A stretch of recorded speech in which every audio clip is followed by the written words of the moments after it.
అంబేద్కర్ గారు ఒక మాట చెప్పారు, నేను మీ అందరికి కూడా ఒక ఆయుధాన్ని ఇస్తున్నాను, ఆ ఆయుధం ఓటు.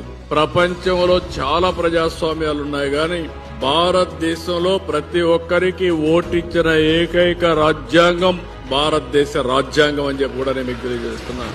మీరు నెక్స్ట్ ఎలక్షన్స్ కి అందరూ ఓటర్స్ అవుతారు. 18 సంవత్సరాల అవుతారు, మీ అందరికి ఓటు హక్కు వస్తుంది. కొన్ని దేశాల్లో కొంతమంది బలహీన వర్గాలకు ఓటు ఇవ్వలేదు, తర్వాత పోరాటాలు చేసి ఓటు సంపాదించుకున్నారు. కొన్ని దేశాల్లో మహిళలకు ఓటు ఇవ్వలేదు, తర్వాత కాలక్రమేణా ఓటు హక్కు వచ్చే పరిస్థితి వచ్చింది.